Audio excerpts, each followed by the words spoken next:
Mesdames, mademoiselles, messieurs, bienvenue à Métro News. Voici les principaux titres qui seront développés aujourd'hui. Après 3 jours de discussion, les acteurs politiques haïtiens n'ont pas pu trouver une entente lors de la réunion de Kingston à la Jamaïque. Les deux parties ne voulaient pas transiger sur leur position initiale.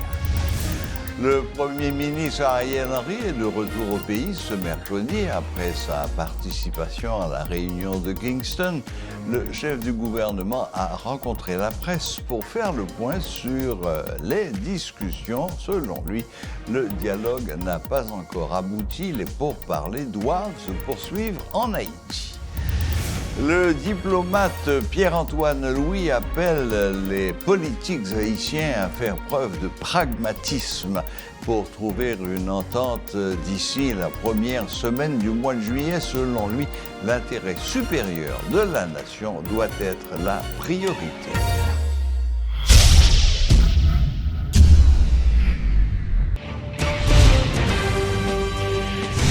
Les acteurs politiques haïtiens n'ont pas pu trouver une entente lors de la réunion de Kingston à la Jamaïque. Les dispositions ont achoppé sur le format de l'exécutif. Les deux parties campent sur leur position initiale. Le Premier ministre Ariel Henry reste attaché à la gouvernance actuelle avec un Premier ministre aux commandes, tandis que l'opposition ne jure que par le bicéphalisme.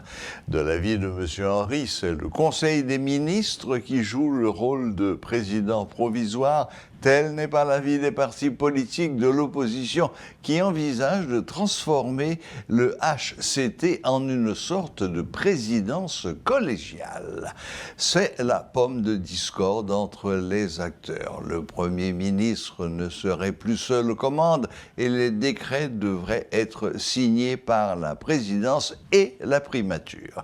Les lignes n'ont pas bougé. Le Premier ministre n'a pas eu d'autre option que de promettre de poursuivre les discussions à Port-au-Prince. Le Premier ministre Ariel Henry est de retour au pays ce mercredi après sa participation à la réunion de Kingston. Le chef du gouvernement a donné une conférence de presse au salon diplomatique à son arrivée à Port-au-Prince. D'entrée de jeu, il a remercié tout le monde ainsi que les pays qui ont apporté leur soutien matériel et logistique. M. Henry a annoncé que le groupe des éminentes personnalités demeure mobilisé sur la question et devrait venir bientôt à Port-au-Prince pour rencontrer le HCT et un éventail plus large d'acteurs haïtiens qui n'ont pas pu se rendre à la Jamaïque. Selon lui, le dialogue doit se poursuivre.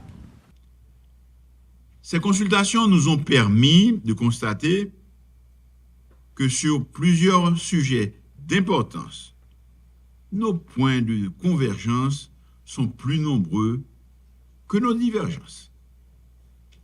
Le gouvernement avait souhaité parvenir à une déclaration commune avec tous les participants sur quelques sujets, surtout sur les sujets auxquels on pouvait facilement trouver des consensus. Nous t'ai proposé pour nous toutes, prononcer nous ensemble premièrement sous affaire insécurité qui a brassé bien le pays.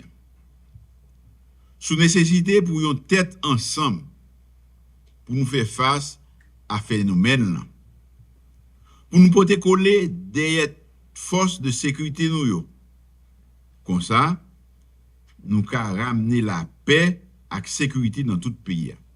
C'est sous obligation pour permettre la population à recommencer à vivre normalement et pour nous organiser bonne élection que nous devons sécurité.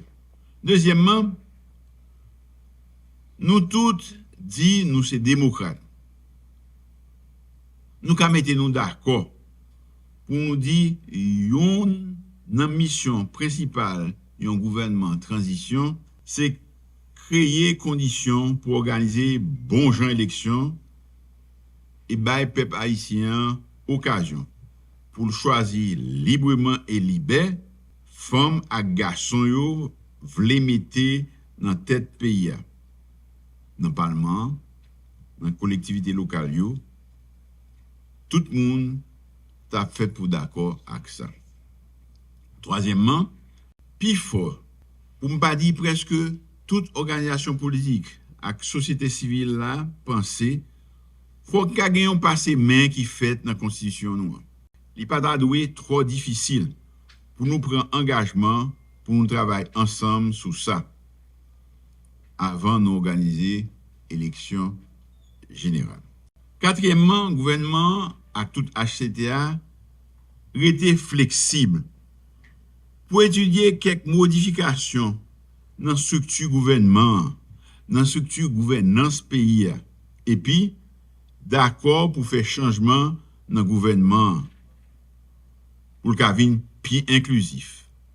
Dans l'administration publique là, dans la diplomatie à collectivité locale. Esprit d'ouverture ça, ça doit permettre nous rassembler tout le monde dans un combat pour sauver Haïti. Pour le moment, le dialogue n'a pas encore abouti au résultat souhaité. Mais nous allons continuer. Comme nous sommes engagés à le faire, et nous ferons des consultations autour des personnalités crédibles à proposer par le gouvernement au HCT pour la mise en place du CEP. Les consultations de Kingston constituent une étape dans le dialogue avec l'ensemble de nos compatriotes. Le groupe des éminentes personnes demeure mobilisé sur la question et devrait venir bientôt en Haïti pour rencontrer le HCT et un éventail plus large d'acteurs haïtiens qui n'ont pas pu être à la Jamaïque et continuer de travailler avec tout le monde afin de faciliter le dialogue. Ce dialogue doit se poursuivre et nous allons continuer à parler aux uns et aux autres. Mais nous n'avons pas l'éternité devant nous. Cela fera bientôt 2 ans depuis que cette période intérimaire a commencé. Nous avons cherché sans arrêt à construire des consensus en parlant à tous pour trouver des accords qui nous permettent d'aller de l'avant. La période intérimaire a trop duré. Nous devons mettre en branle le processus électoral, mettre en place un conseil électoral provisoire crédible et mettre le cap sur des élections générales. Bien entendu, la sécurité étant une priorité et une urgence, le gouvernement continue à travailler pour trouver un accompagnement et des moyens pour nos forces de sécurité en vue de créer cet environnement sécuritaire qui permettra aux partis politiques, aux candidats, à faire campagne en toute sérénité. Aucun des acteurs présents à la rencontre de la Jamaïque n'a eu l'autorité et la capacité pour imposer des solutions visant à résorber la crise haïtienne, selon Evans Paul. Il souligne que les acteurs politiques ne se montrent pas tous concernés par les principaux problèmes du pays, un autre obstacle qui les empêcherait également de trouver des solutions. Par ailleurs, l'ancien Premier ministre déplore l'attitude des politiques haïtiens qui sont plus enclins à rechercher la légitimité du côté de la communauté internationale plutôt que du côté du peuple haïtien. Il participait à la cérémonie d'hommage à Franck Etienne organisée par l'Office de la protection du citoyen, OPC. L'homme est tout acteur qui d'accord, qui en désaccord, monter même avion pour aller à Jamaïque. Tourner dans le même avion, sortir Jamaïque. Son bagage contingent. J'aime, moi bien content de pas dans position pour m'aller. M'a dit nous que moi Haïk après déception Jamaïque, moi te souhaité gagner un bagage qui sorti. Même pas tout chemin côté le pral passe. Expérience moins, compréhension de crise là, je pense que nous avons exhibition de faiblesse. Tout le monde faible. le fait que tout le monde est faible, il est difficile pour gagner un jeu qui est capable de forcer gagner une entente. Et c'est là véritable dilemme chita. L'on prend situation pays. Souvent d'être quel que soit ici. Qui est le plus gros problème pays a traversé aujourd'hui? Il y a l'insécurité. Et quel que soit le papier que tu signes en Jamaïque, là, le problème d'insécurité n'est pas résoudre. Plus que pas aucun monde qui est présent, qui a une capacité, ni autorité, je ne vais pas dire qu'il n'y a pas de volonté, parce que je ne vais pas monter, qui peut résoudre le problème.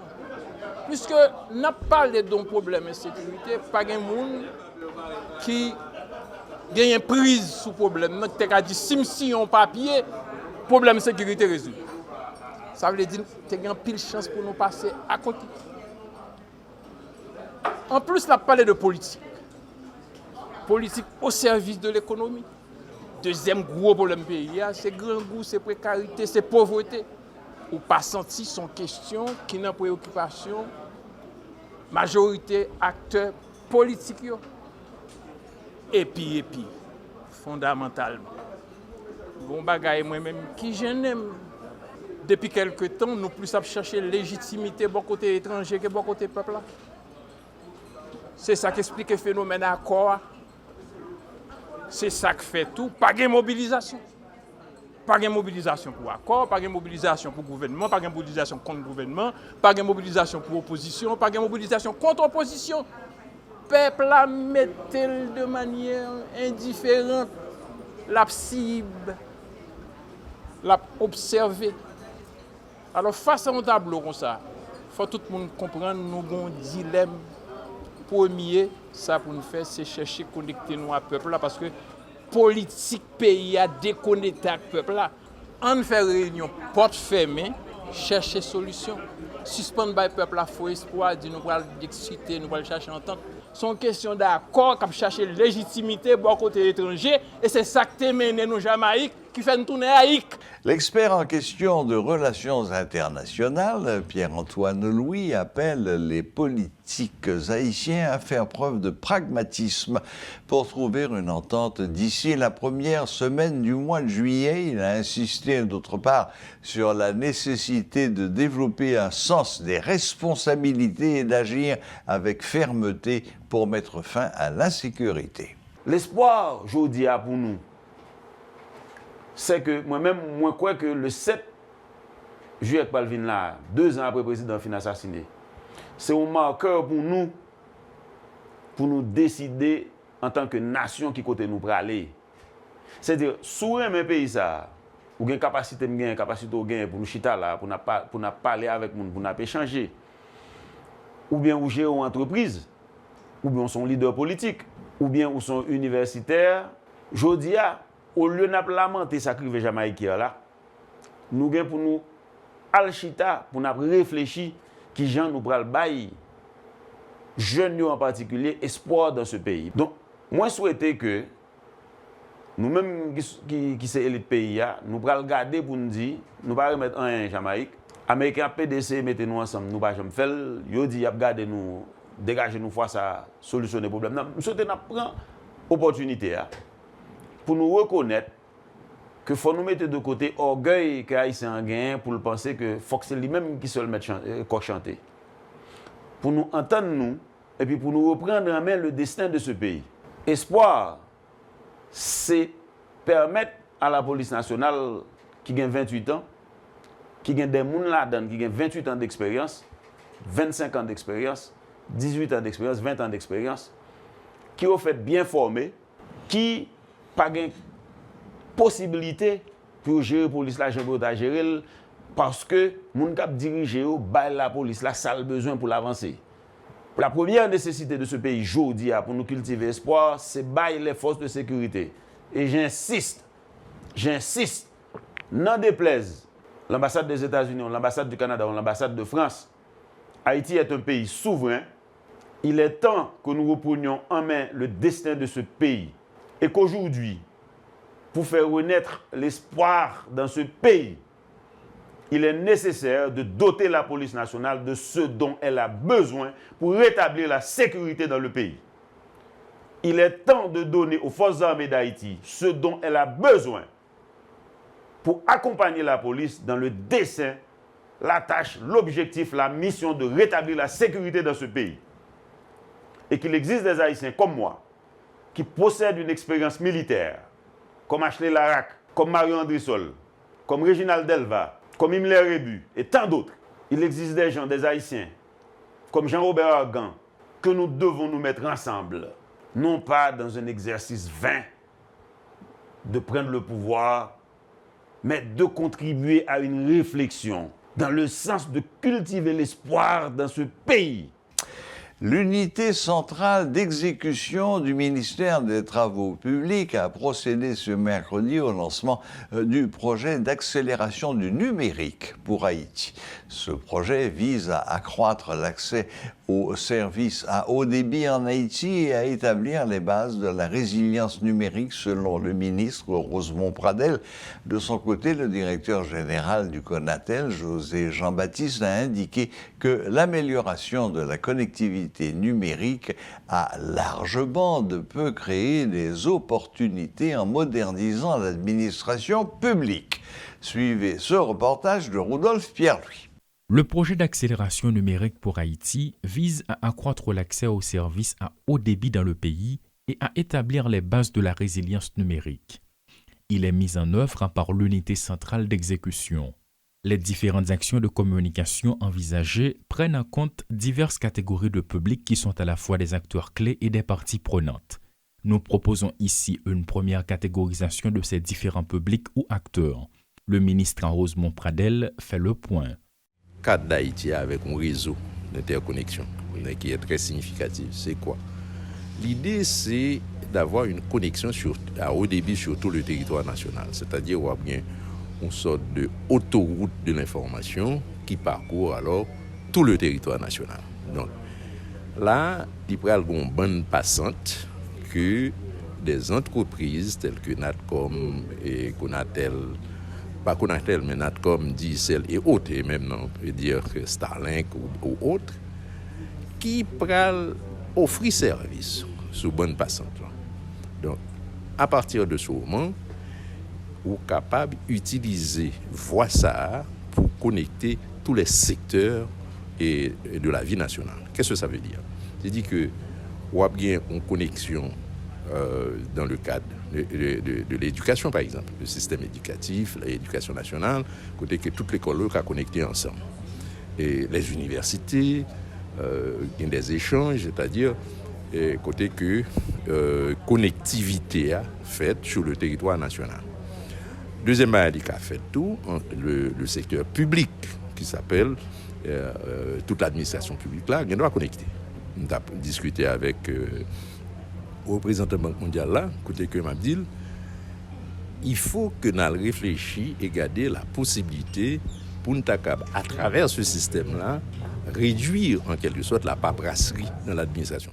Une synergie doit être créée entre ces différentes institutions afin d'assurer l'efficacité des opérations. Cela nécessite une bonne compréhension du projet de la part de chacun d'entre eux et une circulation fluide des informations entre eux. D'où l'importance d'un mécanisme de communication institutionnelle opérant à plusieurs niveaux. Avoir le système, c'est une chose, avoir cette infrastructure, c'est une chose, mais savoir l'utiliser, c'est encore une autre chose. C'est pour cette raison, on dit, il faut une très grande campagne de communication pour vendre l'idée. Vendre l'idée, expliquer ça a représenté, ce qu'on a fait avec des outils, c'est comme ça, il y a mon tour servi à examen.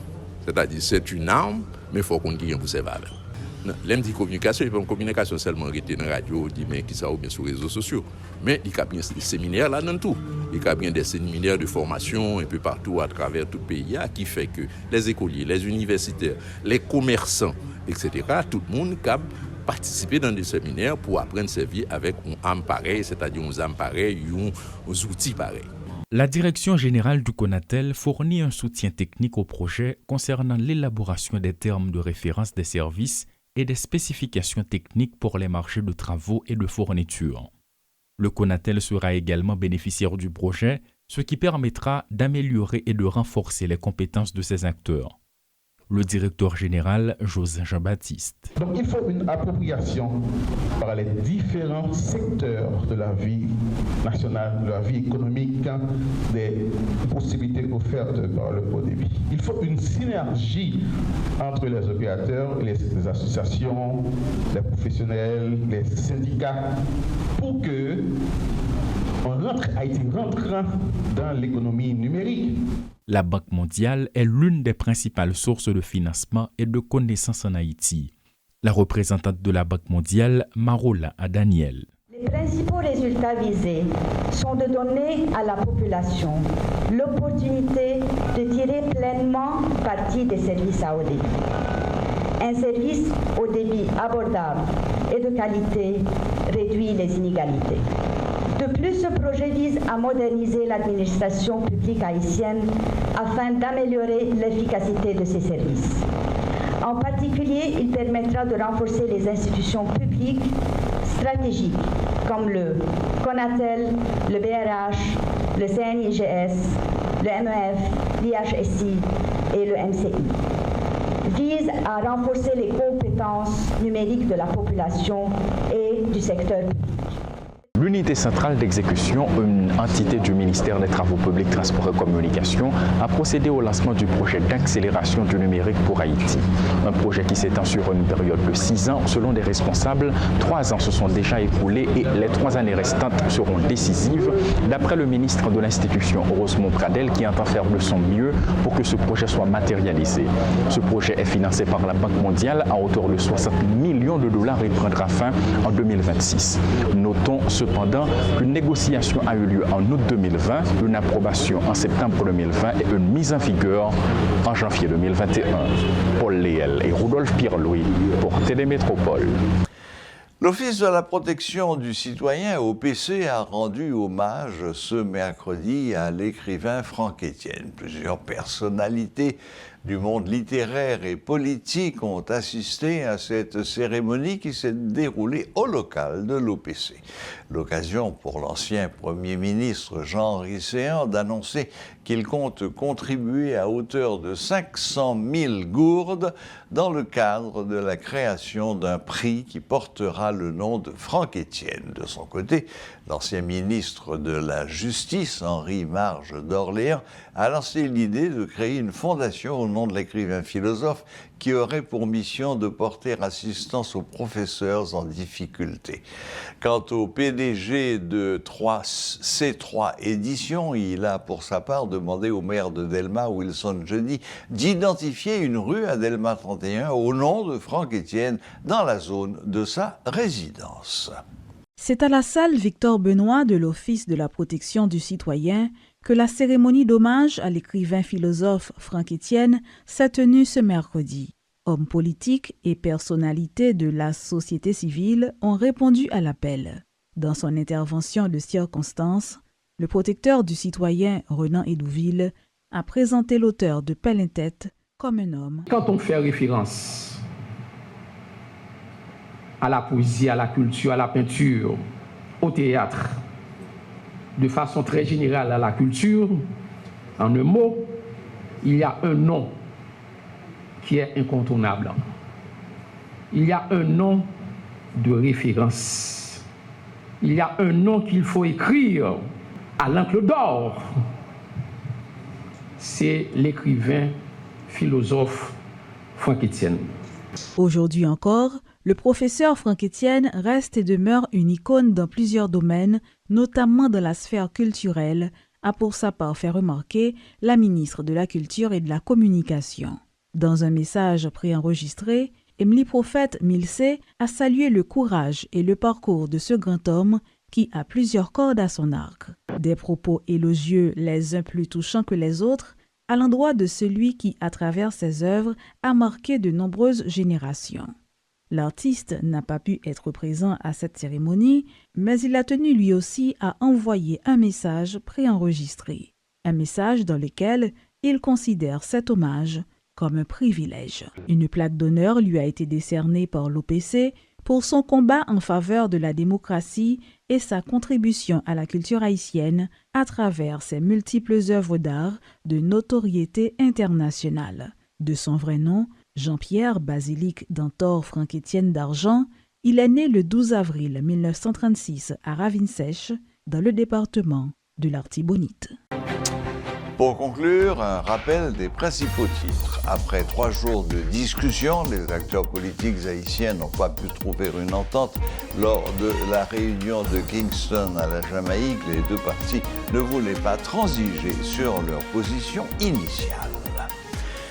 Le Premier ministre Ariel Henry est de retour au pays ce mercredi après sa participation à la réunion de Kingston.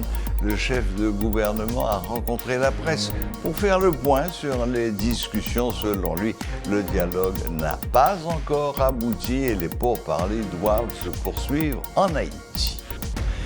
Le diplomate Pierre-Antoine Louis appelle les politiques haïtiens à faire preuve de pragmatisme pour trouver une entente d'ici la première semaine du mois de juillet. Selon lui, l'intérêt supérieur de la nation doit être la priorité. Voilà, la boucle est bouclée. Merci de nous rester fidèles et à la prochaine. Même heure, même chaîne.